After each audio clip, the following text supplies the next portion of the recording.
ठीक है, आते हैं इसका आंसर। आंसर के लिए आते हैं, तो आंसर क्या है? आंसर जानने के से पहले आप मेरे चैनल को सब्सक्राइब कर लें और अपने दोस्तों को भी शेयर करना ना भूलें, ताकि इससे सभी बच्चों को लाभ मिले। क्लियर? तो न्यूटन, तो इसका आंसर क्या है? पहले इसका सिद्धांत हम जान लेते हैं कि सिद्धांत क्या कहता है। संवेग का जो सिद्धांत है क्या है कि जब संवेग को 3 गुना कर देते हैं, संवेग को 3 गुना कर देते हैं, तो गतिज ऊर्जा उसके वर्ग के समानुपाती हो जाता है। स्पष्ट हो गया यहाँ पर कि जब संवेग को 3 गुना कर देते हैं तो गतिज ऊर्जा उसके वर्ग के समानुपाती होता है। इसका मतलब ये होता है कि जब संवेग को 3 गुना होता है तो गतिज ऊर्जा 3 गुना के वर्ग के समानुपाती होकर 9 गुना हो जाता है। 9 गुना हो जाता है। इससे स्पष्ट होता है कि इसका जो आंसर होगा वो डी होगा, आई मीन 9 गुना। लगाइए 9 गुना। स्पष्ट हो गया? इतना ही नहीं है, इसको हम गणितीय रूप से भी प्रूफ कर सकते हैं कि 9 गुना कैसे होता है। तो इसको जानने के लिए थोड़ा सा वीडियो लंबा होगा, लेकिन इसे गौर से सुने, समझे कि क्या होता है। क्लियर?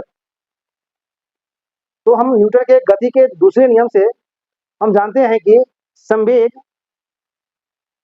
P बराबर mv, जहां P संवेग है, m द्रव्यमान है और v वेग है।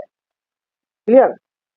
इसके दोनों तरफ हम वर्ग कर देते हैं, स्क्वायर कर देते हैं, तब क्या वैल्यू आता है कि पी स्क्वायर बराबर mv का होल स्क्वायर। यहाँ पर m 2 है, v भी 2 है, तो एक m को बाहर कर देते हैं, तो हम लिखते हैं क्या? m ब्रैकेट लगा के mv स्क्वायर, यानी इसका वैल्यू हुआ पी स्क्वायर का स्क्वायर बराबर हो गया m into mv square. Clear? अब m को राइट हैंड से लेफ्ट हैंड में ले आते हैं, तो इसका वैल्यू क्या हो जाएगा? mv square equal to P square बटा m। mv स्क्वायर बराबर क्या हो जाएगा? ये पी स्क्वायर बटा m हो जाएगा। ठीक है, इसको हम समीकरण 1 मानते हैं। क्या समीकरण 1 मान लेते हैं? ओके, आगे बढ़ते हैं कि अब गतिज ऊर्जा, काइनेटिक एनर्जी को के ई मानते हैं, तो इसका फॉर्मूला है 1/2 mv स्क्वायर।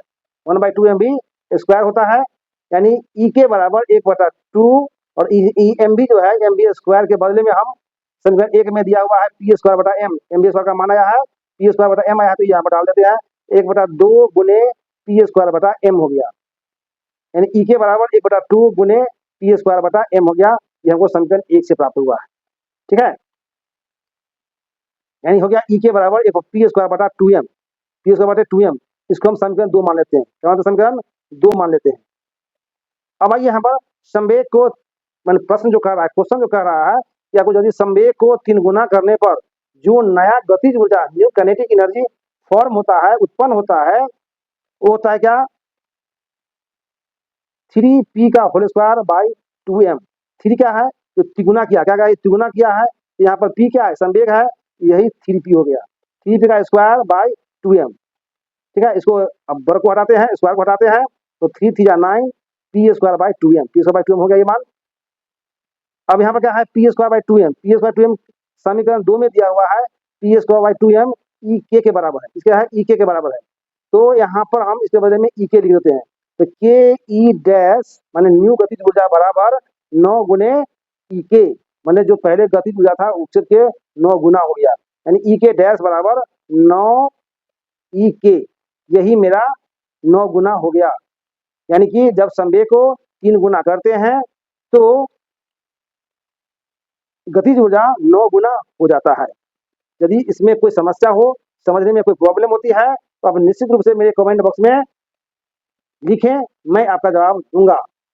मेरे कमेंट बॉक्स हर समय खुला हुआ है, और उसको आप लिखें और मेरे चैनल को सब्सक्राइब और लाइक अवश्य करें। धन्यवाद।